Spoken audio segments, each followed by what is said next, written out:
eu gostaria de convidar ao palco a Katharine Jarmul, que vai fazer um keynote agora de manhã. A Katharine esteve aqui ano passado, falando um pouquinho sobre bias em algoritmos de aprendizado de máquina, e hoje ela vai fazer um keynote, acredito eu, bastante provocativo, mas que vai fazer todo mundo refletir sobre o seu impacto no mundo com relação a processamento de dados e os programas que a gente desenvolve. So, welcome again to QCon. Thank you for being here. It's your time. Excellent. We'll get things set up quickly, but first I want to thank you all for being here early, for coming to speak with me. I hope to only upset about half of you, so hopefully the other half is happy at the end. I was here last year, my first time in Sao Paulo. I gave a talk on ethical machine learning. I am happy to see that the machine learning track is continuing that theme. So I can recommend going to the Removing Bias in Machine Learning talk later today. Yeah, I'll just, it's a quick. We got, perfect. Security.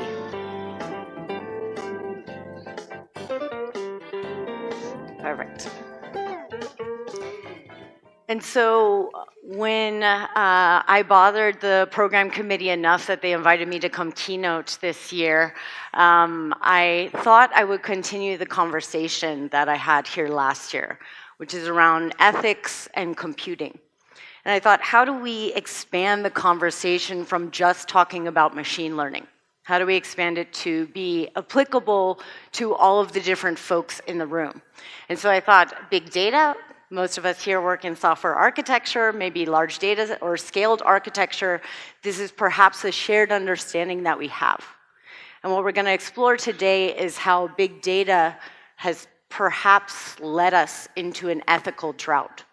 And perhaps we need to bring back the ethics in order to save the future of where we're going with software and data science. How many people here know what this image is?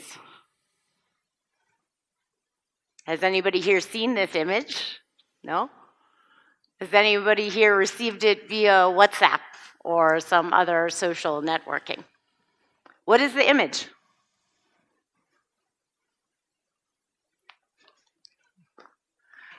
I mean, clearly we have Fidel Castro. As an American, I know his face. And we have a woman. And when this image was circulated, I found it because I decided to read a study on data science and an analysis of the recent Brazilian elections. And this analysis was put together by a few students and researchers at the university in Belo Horizonte, along with the New York Times and several other media watch groups. And what they found was that this image was one of the most shared in the studies. And this image is indeed of Fidel Castro, but the woman is not Miss Rousseff. The woman is some other woman that was affiliated with Castro at the time, because this image was actually taken in 1959, and Miss Rousseff would have been 11 years old. Now, I bring this up not to say that the people that circulated this image or the people that circulated many other images for different political beliefs, right? There was beliefs from the left wing, from the right wing. There was these extreme images, these fake images, or images that were real that merely had fake headlines, right? And similar to some other elections we'll talk about later today, we don't know how much these images affected the elections. This is incredibly difficult to study. From sociology, political science, it's very difficult for us to know why people vote, why people don't vote, and so forth. But what we do know is that the circulation of this image, could this have happened 20 years ago? With the same velocity? No. The creation of systems like WhatsApp, love using WhatsApp, Signal, other messaging, and social networks. Our ability to produce and spread information is ever increasing, and the ability to do that faster, let's say, than the fact checking is ever increasing. And perhaps this is a good microcosm or a good prism to look at the problems that we see within data science today. But to get to ethical big data's ethical drought, so to speak, we have to begin with what is big data. And I know a lot of you work, I think a lot of people here are Java or large scale like Apache systems like Hadoop and so forth that you help manage systems like this. Anyone? No? Hadoop is out now? Okay. But back in the day, in 2002 was kind of the beginning of the research around big data. And by big data here, I mean multi-compute. So can we use multiple computers and storage systems together in some sort of query mechanism? And the initial research was done by a group who was building software called Nutch. And Nutch was a web crawler. This was pre-Google's dominance of that era. And Nutch was a web crawler that wanted to document all of the internet, right? It was released as open source software. And as they built Nutch, what they wanted to do next was they said, well, we got to be able to query this in a meaningful way. And going around to each computer and asking each computer became time consuming. So they said, is there a way to parallelize these queries and to do them more efficiently? And this was the beginning research that ended up in MapReduce. And MapReduce was essentially research that was built on by the Nutch team, Yahoo researchers, and Google researchers at the time. And this research eventually culminated in the development of the first open source version of Hadoop, which was released in 2006.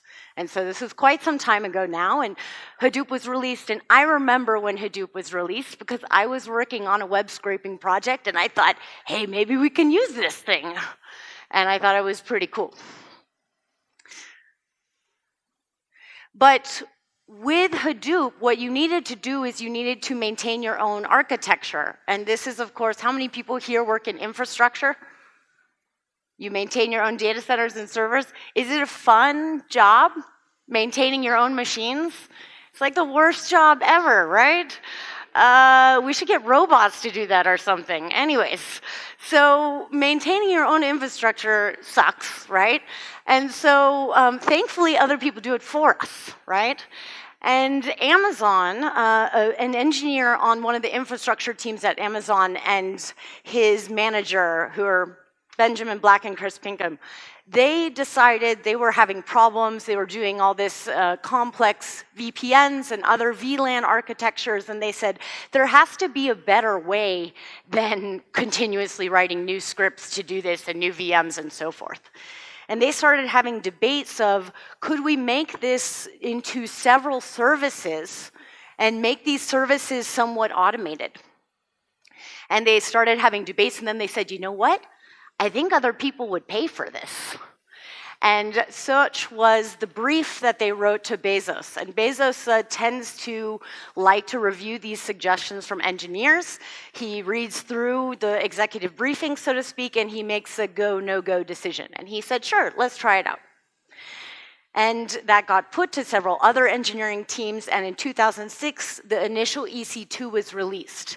And this was an amendment. I think before that they had the either SQS or something similar to that, and then they also had S3. And this was the first time EC2 compute boxes were available.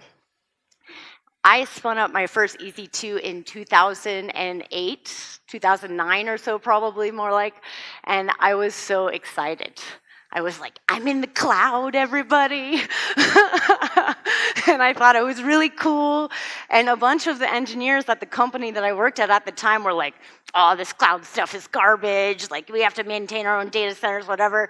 And so I drew a little picture of a cloud, and I had it pinned up by my desk. And I was like, look, you can see my cloud. I'm monitoring it. Yeah.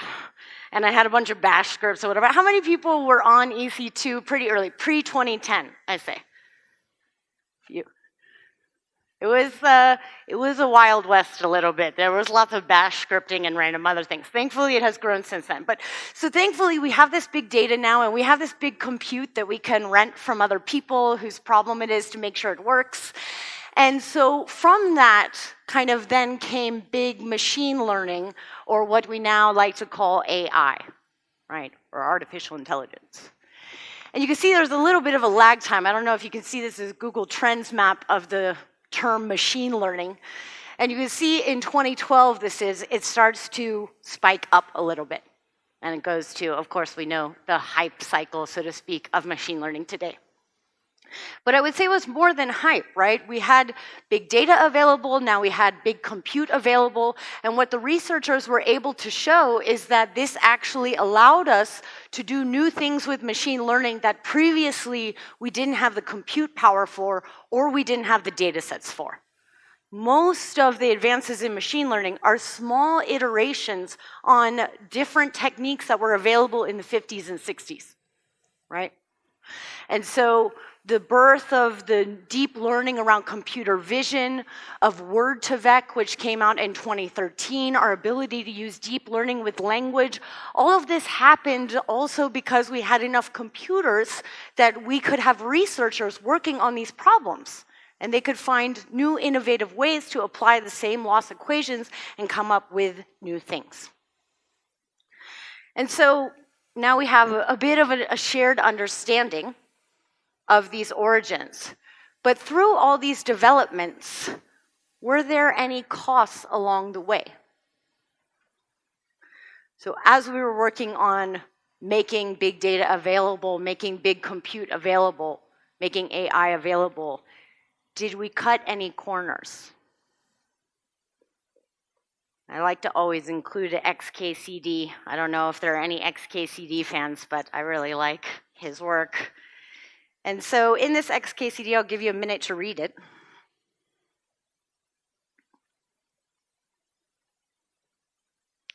I am hinting a little bit at where we're going. And so it's almost always that we find some way to cut corners, right? We have to be efficient and fast and cheap and everything else. And there's going to be some corners cut along the way. And what we're going to do for the rest of the talk is we're going to explore what are these costs. We're going to start with big data collection. Because as with everything, especially when we're looking at big data or machine learning, we need to start with some data that's available to us. We're going to investigate maybe some previous examples and some current examples of privacy and ethics. And so, NIST, right? LeCun, computer vision, recognition of digits. I'm sorry if you took machine learning in school because you're probably traumatized right now and you're so tired of seeing this, but it exists, right? And we use it in a lot of introductory classes, and it's used in a lot of research as kind of the toy example, right?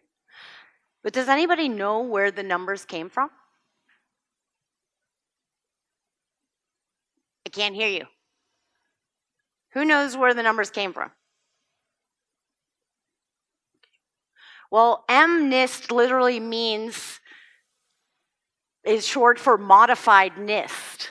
And NIST is a US entity. It's let's say a government-supported, where government and industry get together. It's called the National Institute for Standards and Technology. It's been around for decades. This is a computer programmer from the first digitization of the US Census. And so this is her working at her desk, digitizing the US Census, and this was a NIST initiative. So why is it the US Census? I mean, why do we have these digits? Does anybody know where they came from? Who wrote them? These people wrote them. This is an example of the handwriting collection form that was used for MNIST that eventually became digitized, of course, for computer vision. And what do we see here on this form? Is there any data which could be privacy related? There's a name, that top left, that's blocked out, thankfully. There's a date, there's a city, there's a state, there's a zip code. That's all where this person wrote this. And then the person is asked to write a series of letters and digits and part of the US Constitution, right? And so who wrote these, though? We still don't know. We know how they were collected, maybe, but who actually wrote them? Any ideas? Well, it was primarily children. It was distributed at two different types of offices. It was distributed at the NIST offices of the census workers, and then it was distributed at a bunch of high schools. These are 14 to 18-year-olds filling this out. Do you think that their parents were asked? Do you think that they knew we'd be making fun of how they write their twos for the rest of their lives and probably far beyond? Do you think they can revoke consent? So in a world of GDPR, and we'll get to LGPD later, can they say, no, I want my numbers back. Please don't use them anymore. Do you think this is feasible? How many of you have NIST literally on your computer right now? And this is important to think about. And again, I'm not saying we shouldn't have MNIST, and I'm not saying we shouldn't have open data sets. I believe very strongly in our need for these. But can we get better at consent? What do you think? Did we get any better? In 20 years or so, did we get any better? IBM Diversity of Faces data set. Now this has a little bit of a long story in terms of how it evolved. So I'm not sure if you're aware of the ethical problems within machine learning, but one of the largest ethical problems in machine learning is within facial recognition. And facial recognition for people of different races, ethnicities, and shades of skin, it doesn't always work. Sometimes it's very, very wrong. And Joy Buolamwini, along with Temur Gebru, they're two researchers, and they decided to study the misgendering of darker-skinned individuals. Specifically, they found that darker-skinned women had a 30% accuracy gap from white men. And part of how they were able to do this is they assembled a data set of everybody in the UN. And this had many different skin shades, and they assembled this, and of course different genders, and they assembled this and they tested a bunch of different APIs. One of the APIs they tested was IBM's, and IBM had one of the largest gaps of accuracy between gender identity of darker-skinned women and light-skinned men. And they presented this as research, and IBM did the right thing. They invited them to come in. They called them up the next day after the paper was published, and they said, please come visit our offices. We'd like to investigate this further. And they said, sure. They went and visited the offices. They talked with the teams. They showed them the data set. And IBM said, don't worry, we're going to release a new version. And they released a new version, and it was much, much more accurate. I think it was a few percentage points difference. A few months pass, and IBM says, you know what? We're going to be the leaders in diversity in AI. We're going to release this data set, Diversity of Faces. And it's pretty revolutionary because in it, we don't have man, woman. There's actually a spectrum of masculine versus feminine, which is an interesting new approach to how we tag this data. And in it, they also said, we have so many different skin tones and hairstyles, and it's very, very diverse. There's two problems with this release. The first was when they initially released it, they didn't credit Joy Buolamwini and Temur Gebru, which is kind of just a jerk move, in my opinion. But the second problem was how it was collected. And the problem with how it was collected is it used this old Yahoo Data Set. This Yahoo Data Set is not a million years old, but it's quite old. It has a lot of old Flickr data. And here it has 99.2 million photos and 800,000 videos. And they used this data set, and they said, we went through and we took all the faces. But what was the consent given of this data set? How many people remember when Flickr was still popular? I mean, I guess people still use it. But it used to be like, everybody had all their photos on Flickr.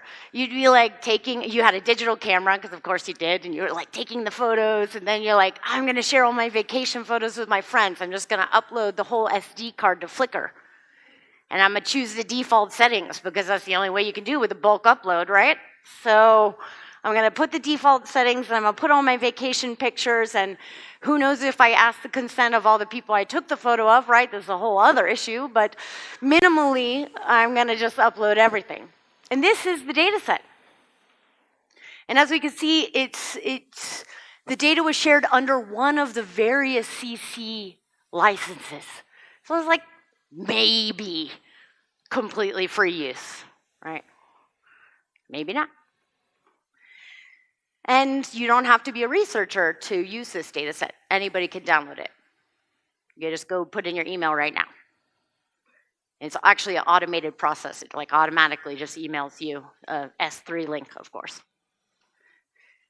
And the problem that I really have here is, if we're talking about building ethical data sets, shouldn't we also be critiquing the way that we develop and put these data sets together?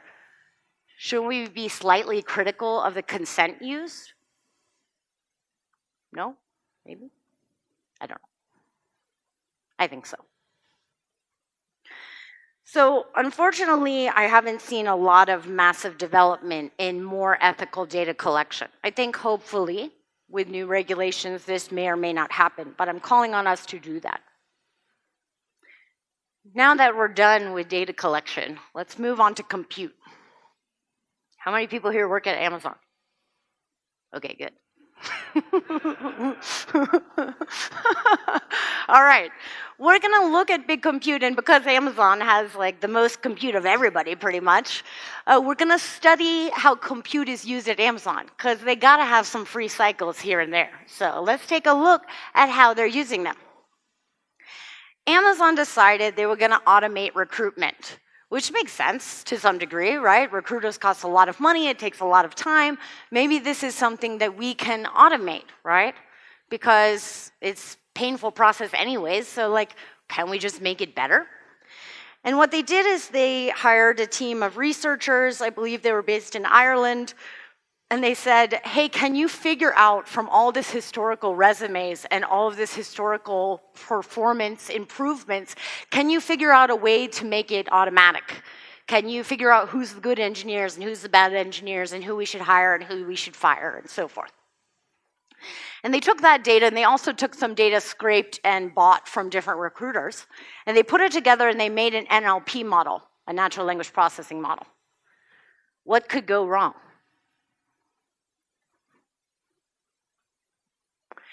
Well, unfortunately, the NLP model found a good hack. NLP model was clever. I mean, it wasn't clever. It was just learning what was in the data that was historically biased, right? And what it figured out is that even though they had removed women and the racial category and the age and all this stuff, and they removed it, they were like, we did a good job. Privacy is protected, and it should be ethical. What the natural language processing model learned was that anytime it said saw the word women's, it was like downvote. Women's downvote. And so lots of resumes that had things like women's soccer or women's hockey, blah, blah, blah, where people were describing their extracurricular activities, it would find them and it would say, no, you're not a good fit.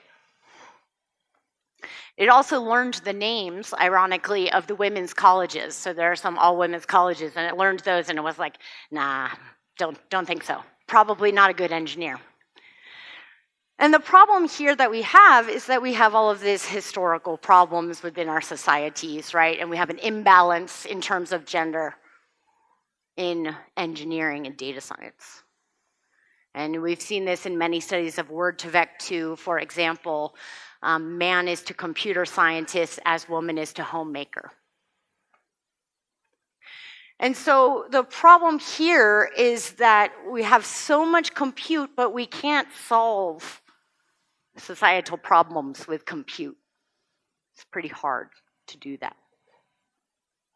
And they didn't go in to describe any racial biases, any class or poor versus rich biases. These have all been studied in a variety of other automated mechanisms for recruitment. I would not be surprised if those were also in this recruitment system. And so they scrapped that. They're like, well, I mean, that's pretty bad, so we should just get rid of that. But Amazon is an optimization company.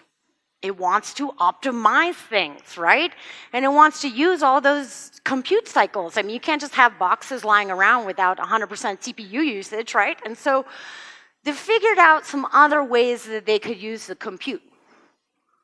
What is this? Any ideas? A shelf? Yeah, I see a shelf. Is this a torture device? When I saw it, I was like, I don't know, what website am I on right now? So this is a US patent, and it's an approved US patent for Amazon.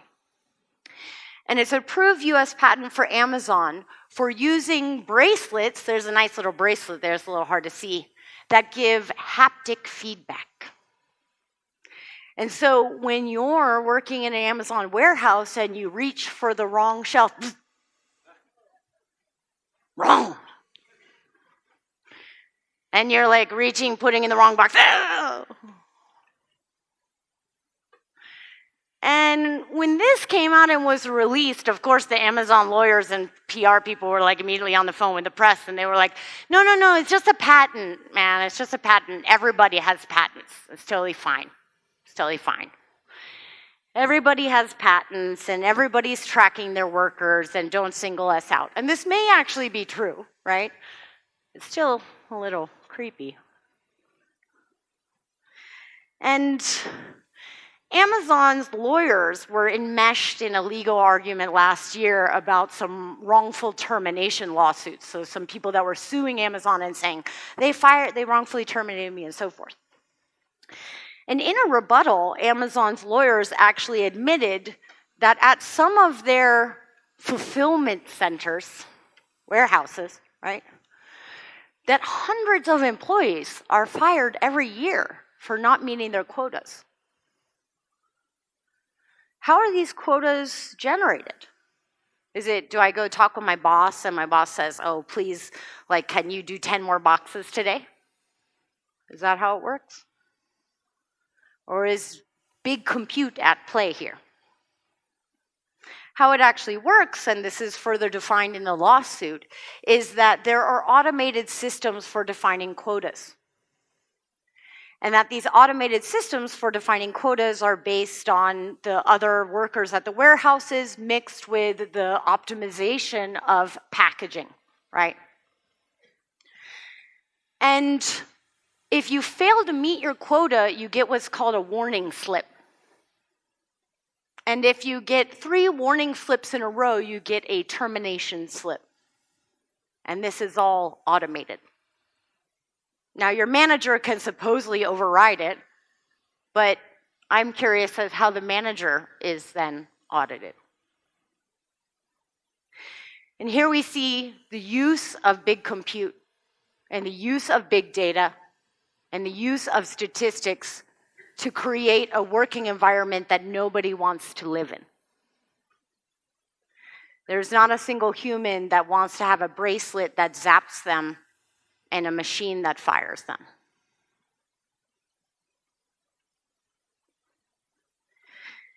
And so we've seen some of the problems with big data, and we've seen some of the problems with big compute, and now we get to dive into data science. And I love data science, and I love machine learning. It has been such an amazing field for me to work in. I feel really grateful to be alive now and to be able to see some of the advancements that we've made. And as we look at data science, we're going to look at the elections. We're going to focus on data science and machine learning in elections. 2007 probably, or 6 was when this was designed. It was a simpler time. And Barack Obama was a young senator, and he had no gray hairs. And he decided that he would figure out if he could run for president of the United States, obviously. And nobody knew who he was. I actually got to interview him when he was still a senator on the congressional floor at the time I was doing my data journalism degree. And nobody knew who he was. He was just a senator with some opinions. And he decided, you know, nobody knows me, and in politics that's a pretty bad thing. So he decided that he would hire a team of really smart data scientists, and he would figure out if they could help him out. And he would figure out if they could help him get more donations, because in the US at least, it's kind of like whoever has the most money wins. It's at least, it tracks pretty well. You at least have to have a lot of money usually to run for president. And so he said, can we optimize my donations? And this is an image that they settled on. And we could see it was a time you would just load this site and there would be no cookie warnings and there would be no other stuff happening. And you would just put in your email and your zip code and click the Learn More button. But how is this designed? Did you just get a really awesome team of designers? It was actually designed like this, in a sense. And this is essentially a statistical analysis, it's multivariate testing, that was used in order to figure out conversion lift, right? And so this was used to choose what image, it was used to choose what text. And the computer scientists and the data scientists that he hired, they actually went on to create Optimizely. How many people here have heard of Optimizely? Do A/B testing and so forth. But before they had Optimizely, they were working on Barack Obama's campaign. And they saw a significant lift. And I remember this because at the time, by the time the donations were in, I was working as a data journalist at the Washington Post, which is a very large newspaper in the US. And we did a whole visualization and interactive because Barack Obama exploded all records of small donations. He had the most small donations of anybody we had ever seen in the history of US politics. And we were like, what is this guy doing? How is he getting so many people to donate $10, $100, $200, $500? All these small donations. And besides optimizing the website, what they did was they started to create personalization campaigns. So they would send you an email if you had done a little small donation, and they would say, please, can you give 20 more? And they were testing the messaging. What is going to get the most other small donations? So they were using data science to get money for Obama's campaign. How could this go wrong? So about 5 years later, Barack Obama is already president twice at this point in time. There was some research being done at Cambridge University. And this research being done at Cambridge University was taking a look at how much information you could get from a person by looking at their Facebook likes. How much information do you think you can get? And what these researchers wanted to do is they were a little bit concerned about privacy. And they said, you know, could we figure out private attributes of a person, sensitive things about a person, by only looking at their Facebook likes? And what they found was, indeed, that with more than 90% accuracy, they could guess your gender. That with between 75 to 88% accuracy, they could guess whether you are gay or lesbian, or you identified as gay or lesbian. They could identify even the lowest percentage. They were like, oh, we don't know, we could probably do better if we had more time, is whether your parents were divorced. You can figure out if your parents are divorced based on your Facebook likes. Figure out your political party, ethnicity, whether you use drugs recreationally, and so forth. These are all things that they were able to study via the psychoanalytics. It's called the psychoanalytics department at Cambridge Analytica. And so Kolinsky was the lead researcher on this, but there were several other researchers involved. And I was curious, how are these people chosen? How did you get so many people to agree to give you their likes?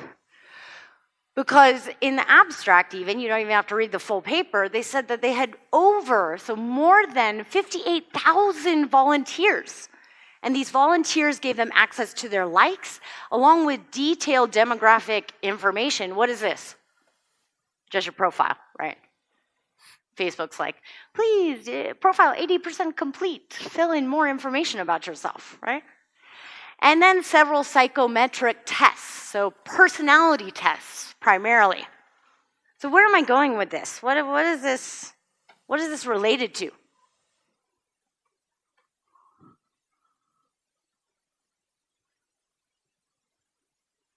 This is an example of one of their psychometric tests.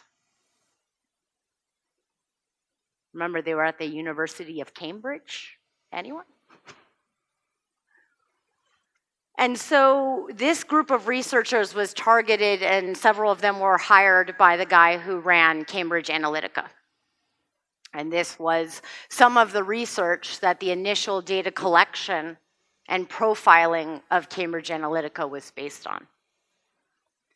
And this then went on to be used by the Leave campaign for Brexit. This went then on to be used by Donald Trump's campaign.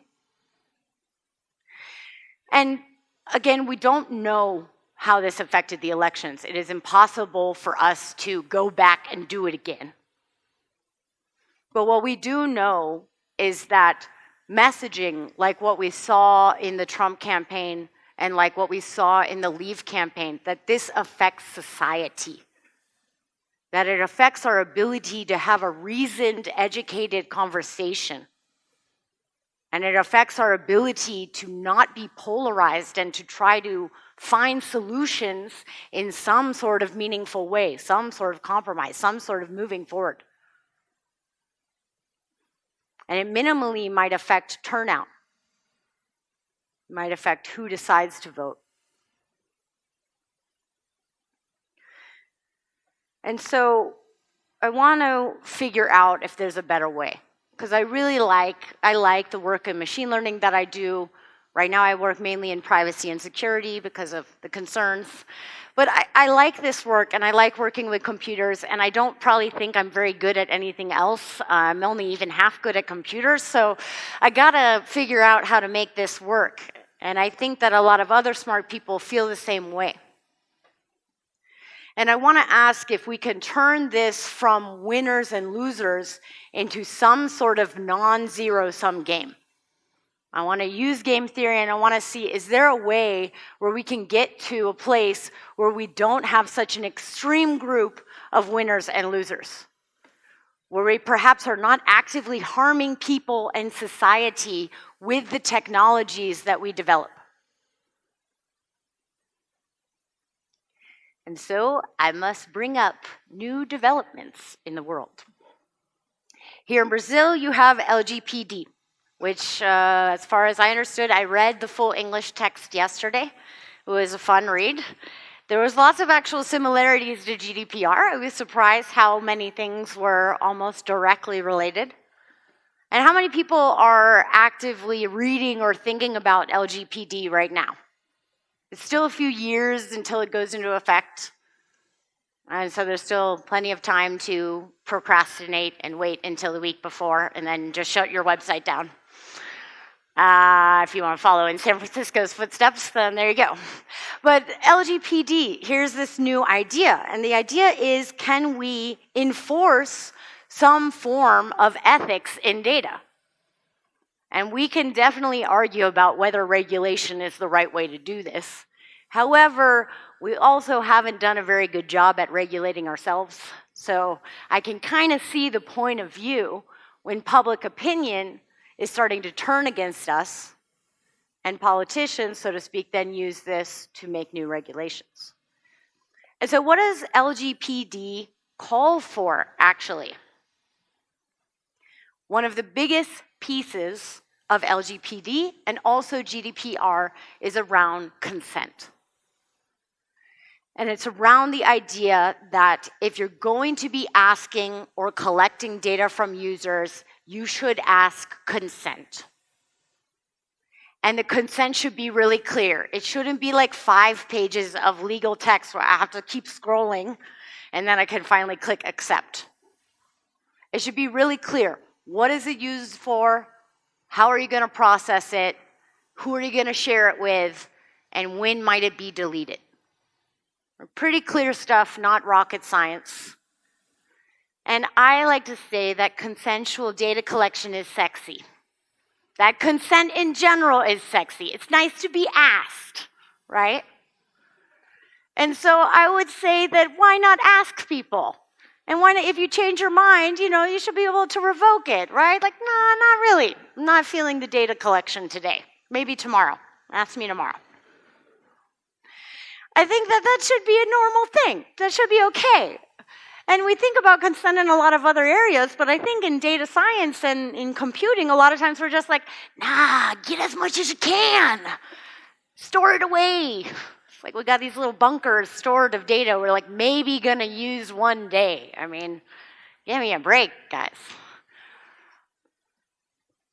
And another part of LGPD is about ensuring that private information or sensitive information actually remains private. And so it has some of the principles, and this is very, very clear in GDPR, I would say less so in LGPD, that it has some of the principles of what we call privacy by design. And privacy by design is essentially just good privacy tech and good security. And what it asks is that you store things in encrypted forms. And what it asks is if you don't need access to data, then don't use that data or don't give access to the application. And what it asks for is that if something is designated as sensitive or private, that this is under extremely restricted access. And what I ask is that we ensure privacy for everyone, not just the limited few. And by this, I mean defaults. Privacy should be the default for everyone. It shouldn't be like uploading to Flickr and oops, now my face is on like a million different machine learning models.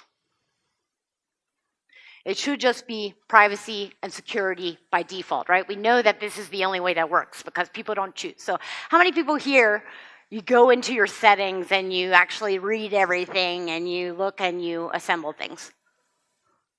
Come on, I expect more of you. How many people here, when you have a Wi-Fi, like an open Wi-Fi access point, do you use your real email, your real name, and your real birthday? You use like little Facebook login. Like, what could go wrong? The airport just wants my Facebook login. No, we don't do this because we're like, no, I know how that data is used. I'm not going to do that. No. But the problem is that lots of people do.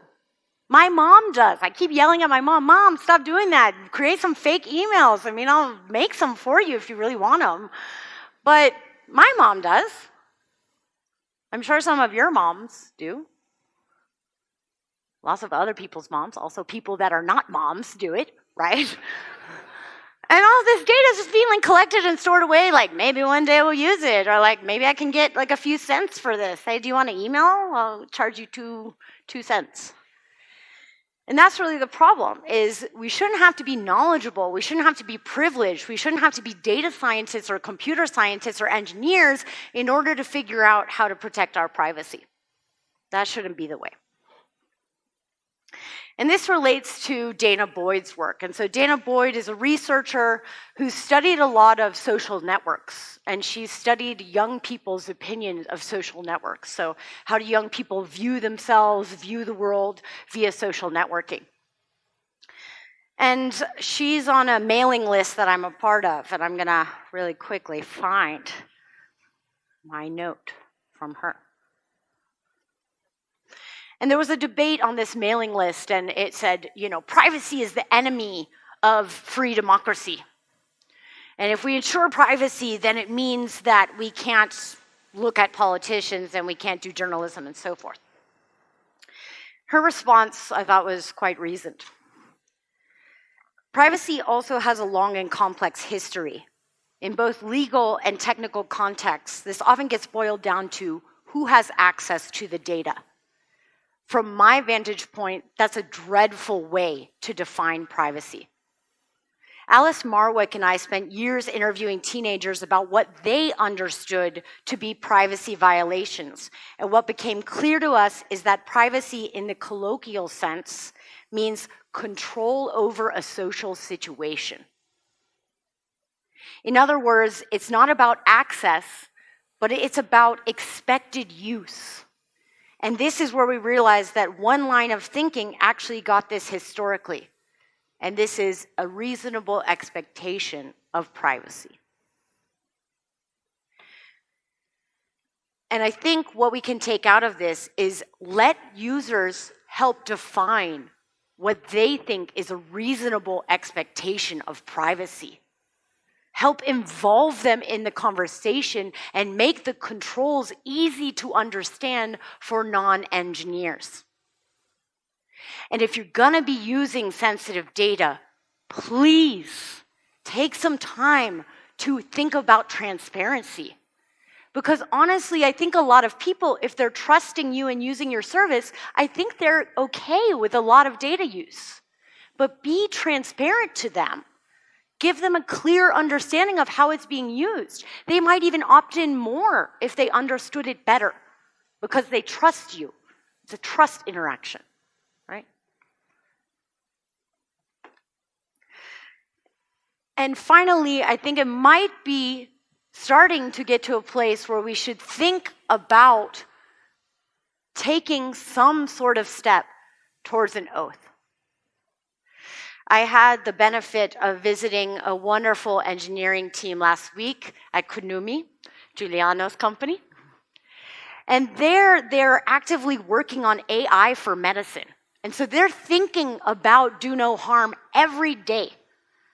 When they're interacting with doctors and they're working with medical data, they're literally helping people's lives, and they understand what's at stake. They understand literally if a mistake is made, it could mean somebody's care, right? And we don't all work in such extreme losses and costs, right? But what I would say is that the power that we have, we don't always realize how much of it we have. And I would say that we have a lot more power, and as we expand machine learning and use of data and data collection, we're having more and more power over time. And so should we think about do not harm? And so as a final epilogue, I want to take a look at Microsoft. And I want to take a look at Microsoft because Microsoft has been around for a long time. And so I think they're good to see kind of the growth of big data, big compute, and so forth. And so I want to take a look at Microsoft with a view of their privacy and their ethics. It would be silly to think about Microsoft and ethics and not mention the philanthropic work of Bill Gates, right?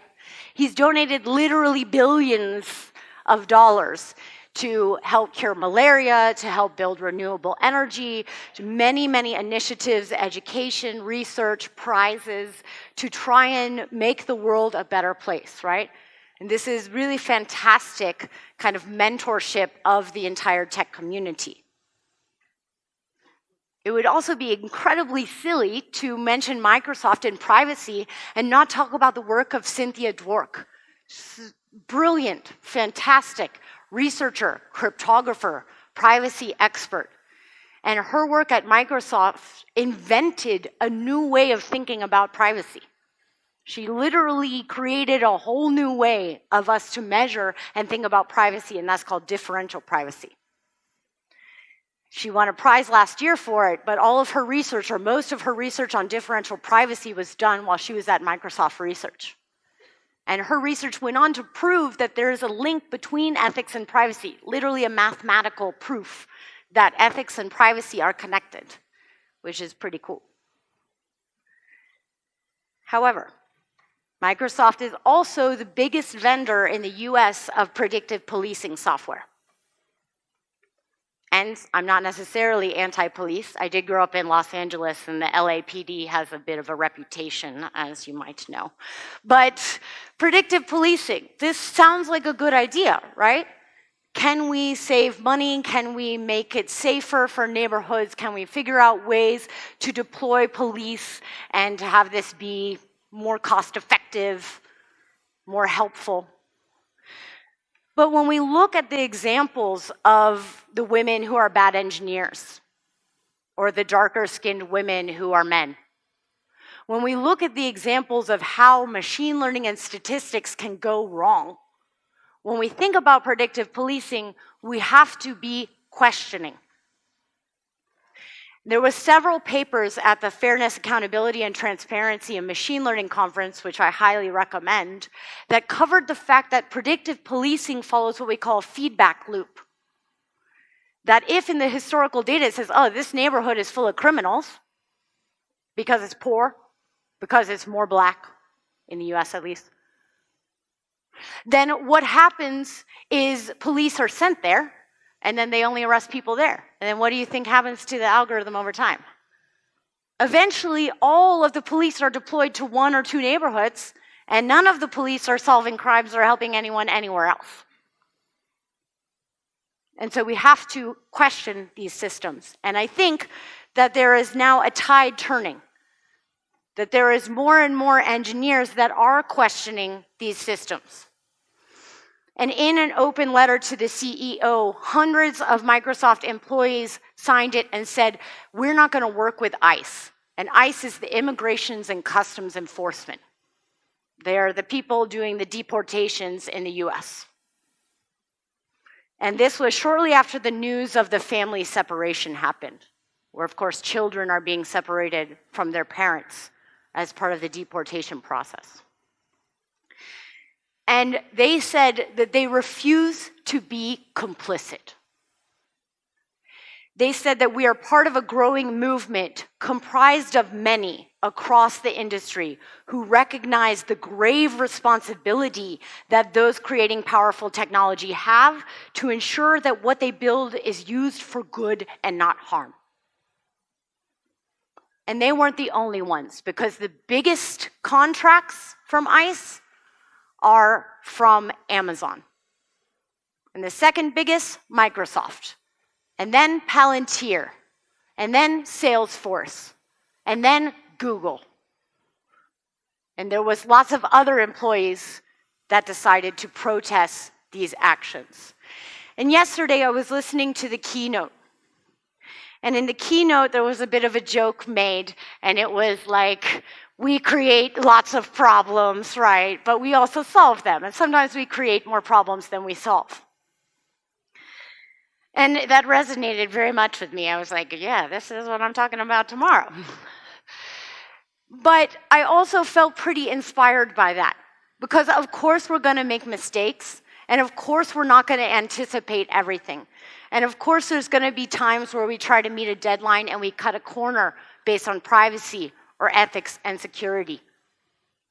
But what I believe is that we are actually problem solvers, that we're pretty badass problem solvers, and that we have solved a lot of really hard problems over our careers, and that we're intelligent and that we're motivated, and that we don't want to hurt ourselves, and we don't want to hurt other people, and we don't want to hurt society. And so I believe that we can truly actually make a stand, that we can be the ones taking a stand instead of sitting next to problems that we see. We can take a stand and we can call out our companies. We can be the ones to implement privacy and security in our application.